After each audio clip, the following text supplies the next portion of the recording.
तृतीय वर्ष के विद्यार्थियों का आज की कक्षा में स्वागत है। आज की कक्षा में मैं आपको हॉब्स के संप्रभुता सिद्धांत के बारे में बताऊंगी। हॉब्स द्वारा प्रतिपादित संप्रभुता का सिद्धांत उसके सामाजिक समझौते सिद्धांत से प्रभावित है। हॉब्स के शब्दों में व्यक्ति की रक्षा हेतु बिना तलवार के अनुबंध केवल शक्तिहीन कोरे शब्द हैं। समझौते से स्थापित संप्रभु सर्वोच्च सत्ता संपन्न और निरंकुश है। उसका प्रत्येक आदेश कानून और उसका प्रत्येक कार्य न्यायपूर्ण है। उसे जनता के जीवन को नियंत्रित करने का असीमित अधिकार प्राप्त है तथा जनता को किसी भी प्रकार से उसे चुनौती देने का या उसका विरोध करने का अधिकार प्राप्त नहीं है। हॉब्स कहता है कि जनता का एकमात्र कार्य संप्रभु के आदेशों का पालन करना है, चाहे वे आदेश ईश्वरीय और प्राकृतिक नियमों के विरुद्ध ही क्यों न हो। जनता के लिए उनका पालन करना ही न्यायपूर्ण और वैध है।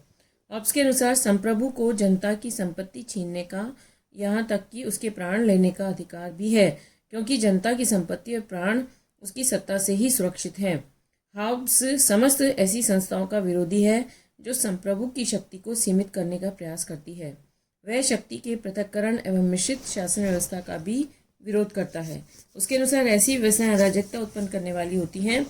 वह कहता है कि इंग्लैंड में उसके समय में होने वाले गृह युद्ध का यही कारण था, जिसकी वजह से लोग यह सोचते थे कि सर्वोच्च सत्ता राजा और संसद में विभाजित है।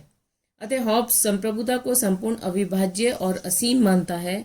इसी बात को लक्ष्य करते हुए सेबाइन कहते हैं, हॉब्स ने संप्रभुता को उन अयोग्यताओं से पूर्णतः मुक्त कर दिया जिन्हें बोधा ने आवश्यक रूप से बनाए रखा था। हॉब्स के अनुसार संप्रभु के निम्नलिखित कार्यों से उसकी असीमित और निरंकुश शक्तियों का परिचय मिलता है। पहला, वह जनता के विचारों और सिद्धांत का नियंत्रण करे।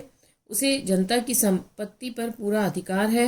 वह उसे अपनी इच्छानुसार छीनने का भी अधिकार रखती है। तीसरा, उसे अपने प्रजाजनों के सब विवादों के निर्णय करने का अंतिम अधिकार है।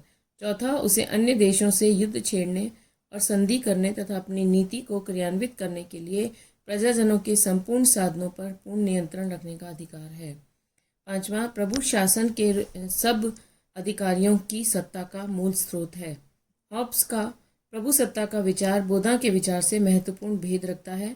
बोधा प्रभु सत्ता पर ईश्वर के नियम, प्रकृति से नियम और राज्य के मौलिक नियमों के 3 प्रकार के प्रतिबंध स्वीकार करता है, किंतु हॉब्स अपनी प्रभु सत्ता पर कोई प्रतिबंध नहीं मानता।